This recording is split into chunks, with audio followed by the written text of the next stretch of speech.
লাগে না। আবার সেই পান্তার পেঁয়াজ কাঁচামরিচ। মা, আমরা আবার কবে মাছ খাবো? রোজ রোজ যে এই পান্তা ভাত আমার খেতে ইচ্ছে করে না মা। কি করব বল, ঘরে যে শুধু চালটুকুই আছে। তোর বাবা যে আজকাল নদীতে একদমই মাছ পায় না। বাজার আর মাছ না আনলে আমি তোকে কি করে ভালো খাবার রান্না করে দেব?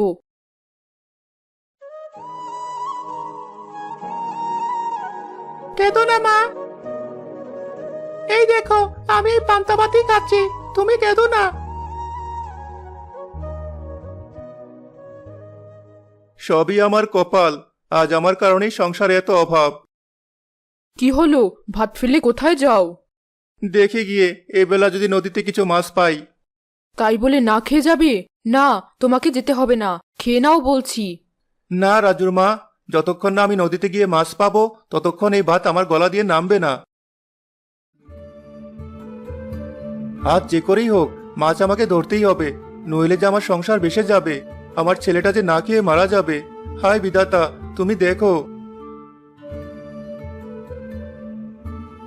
মানিক নদীতে জাল ফেললো, কিন্তু কয়েকবার জাল ফেলা সত্ত্বেও যখন একটা মাছও উঠল না, তখন মানিক কাঁদতে কাঁদতে বলল,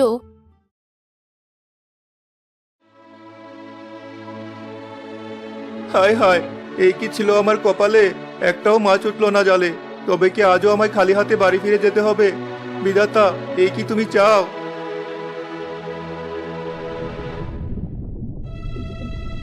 আশ্চর্য, এই অবেলায় এমন করুণ কণ্ঠে কে কাঁদছে? কার এত কষ্ট দেখি তো।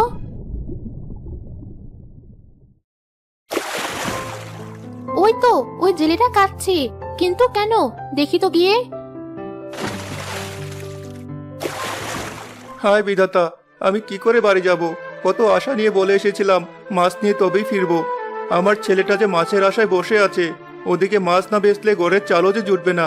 বিধাতা, তুমি কেন আমায় এত কষ্ট দিচ্ছ? বুঝেছি, জেলেটা তাহলে মাছ না পেয়ে এইভাবে কাঁদছে। বেশ, আমি দেখছি কি করা যায়।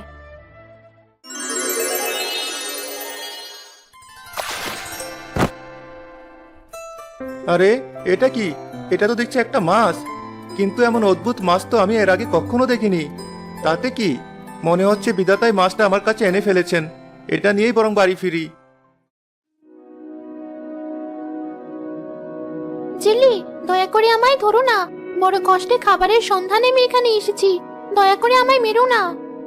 আশ্চর্য, এ আমি কি শুনছি? একটা মাছ কি করে কথা বলে? আমি ভুল শুনছি না তো? না জেলে, তুমি মোটেও ভুল শুনছো না। কিন্তু একটা মাছ হয়ে তুমি কি করে কথা বলছো? আমি কোনো সামান্য মাছ নই, আমি এক বিশেষ মাছ।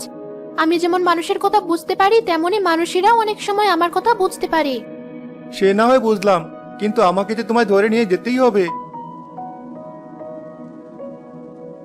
বেশ, তুমি যখন আমায় ধরে নিয়ে যাবেই, দয়া করে আমার সন্তানদের জন্য কিছু খাবার দিয়ে যাও, নইলে ওরা যে না খেয়ে মরে যাবে, তখন যে আমি মরেও শান্তি পাবো না। মাছের কান্না দেখে মানিকের ভীষণ মায়া হলো। কেঁদো না মাছ, আমি জানি সন্তানেরা না খেয়ে থাকলে বাবা মায়ের কতটা কষ্ট হয়, কারণ আমিও একজন বাবা। নিজের ছেলের জন্যই আমি তোমাকে ধরে নিয়ে যাচ্ছিলাম। তুমি যাও, আমি না হয় কালকে আমার ছেলেকে মাছ খাওয়াবো। তুমি সত্যি বলছো? হ্যাঁ মাছ, আমি সত্যি বলছি।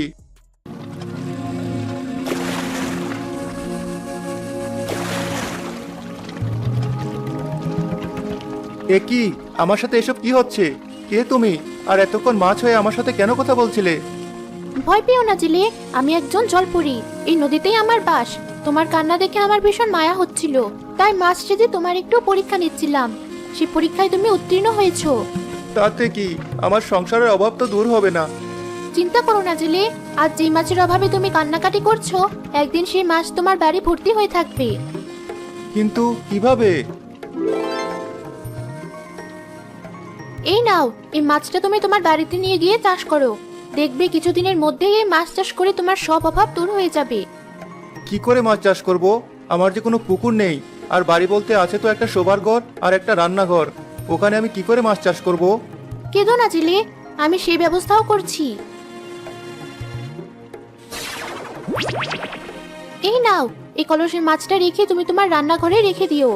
এই কলস আর তোমার পরিশ্রমের জোরে তোমার সব চিন্তা দূর হয়ে যাবে। আরে, কোথায় গেল সেই জলপরি? যাই হোক, আমি বরং মাছটা কলসে রেখে কলসটা বাড়িতে নিয়ে যাই। এদিকে তো সন্ধ্যা হয়ে এলো।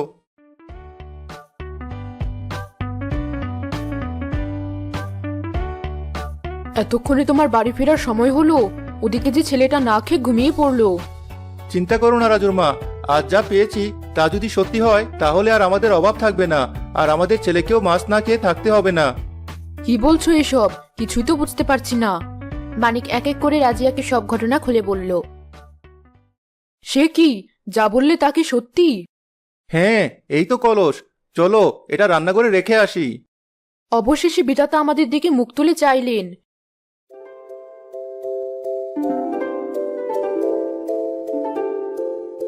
আমার তো আজ রাতে ঘুমই আসবে না, কাল সকালে যে কি হবে। যা হবে দেখা যাবে, এবার চলো খেয়ে দিয়ে ঘুমিয়ে পড়ি। বেশ, চলো।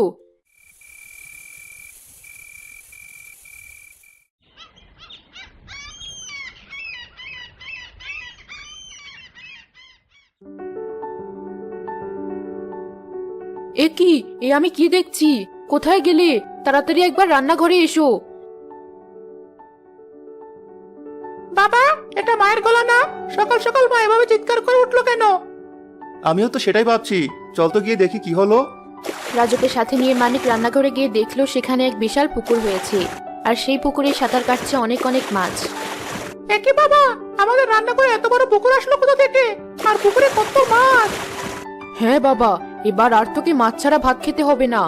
ঠিক বলেছ রাজুর মা, বিধাতা সত্যি এবার আমাদের দিকে মুখ তুলে চাইলেন। সব কি আর এমনি এমনি হয়েছে? সব সম্ভব হয়েছে তোমার সততার কারণে। তোমার সততা দেখে সন্তুষ্ট হয়ে জলপরি তোমায় এই উপহার দিয়েছে। জলপরি, মা এসব কি বলছে বাবা? ওসব কিছু না বাবা, আমি গিয়ে আমার জালটা নিয়ে আসি। বুঝলে রাজুর মা, আমি এক্ষুনি তোমাকে পুকুর থেকে মাছ ধরে দিচ্ছি। আমার বাবাকে কিন্তু এক্ষুনি মাছ ভেজে দিতে হবে। কি মজা, কি মজা! আজ খাবো মাছ ভাজা, পরে খাবো ঝোল। চলো চলো, খুশিতে আজ বাজায় ঢাকঢোল। মানিক জাল এনে রান্নাঘরের পুকুর থেকে রাজিয়াকে মাছ ধরে দিল। সেটা পুকুরের পাশে বসেই রাজিয়া ভাজতে লাগলো। আহা কি স্বাদ, ঠিক যেন অমৃত। হ্যাঁ বাবা, এমন সুস্বাদু মাছ ভাজা আমি জীবনেও খাইনি। আমায় আরেকটা মাছ ভাজা দাও না মা। এই তো দিচ্ছি। রাজুর বাবা, মজা করে মাছ খেলে কিন্তু হবে না। তোমায় জলপরি বলেছিল পরিশ্রমেই অভাব দূর হবে। হ্যাঁ রাজুর মা, আমি কিচ্ছু বলিনি। ভাগ্যেই সব হয় না, পরিশ্রমও করতে হয়। আমি এখনই বাজার গিয়ে মাছের খাবার কিনে আনছি, এরপর দুজনে মিলে পুকুরে সে খাবার ছিটিয়ে দিব। মানিক খাওয়া দাওয়া শেষ করে বাজারে চলে গেল। এভাবে কিছুদিনের মধ্যে মানিকের পরিশ্রমের জোরে তার মাছ চাষে দ্বিগুণ উন্নতি হলো। পুকুর ভর্তি মাছ বিক্রি করে অল্প দিনেই তাদের সব অভাব দূর হয়ে গেল। আজও অবাক লাগে, কিছুদিন আগেও আমাদের ঘরে কত অভাব ছিল, কিন্তু আজ সে অভাবের ছায়াও নেই। ঠিক বলেছ রাজুর মা, এসবই সম্ভব হয়েছে জলপরির কারণে। আজ একবার তুমি নদীতে গিয়ে জলপরীকে ধন্যবাদ জানিয়ে এসো। কথাটা তুমি মন্দ বলনি, বেশ আজই যাব একবার। জলপরি, কোথায় তুমি? একবার উঠে এসো, আমি তোমাকে ধন্যবাদ জানাতে এসেছি। আরে জিলে, কি খবর তোমার? সবই তোমার দয়া, আজ তোমার কারণে সব অভাব দূর হয়েছে, তাই তোমাকে ধন্যবাদ জানাতে এলাম। আমায় ধন্যবাদ দিতে হবে না জিলে, তোমাকে তো আমি শুধু শুধু কিছু দেইনি, তোমার সততায় মুগ্ধ হয়েই দিয়েছি। হ্যাঁ, তবে এবার তোমায় আমি একটা জিনিস ফিরিয়ে দিতে এসেছি। কি ফিরিয়ে দিতে এসেছো? এই নাও, এই কলসটা রাখো, এটার প্রয়োজনীয়তা আমার ফুরিয়েছে। আমি চাই এটা তুমি অন্য কোনো অসহায়কে দাও। আজ তোমার আচরণে আমি আরো একবার মুগ্ধ হলাম, বিধাতা তোমার মঙ্গল করুক। জলপরি আবার অদৃশ্য হয়ে গেল, আর মানিক খুশি মনে বাড়িতে ফিরে গেল।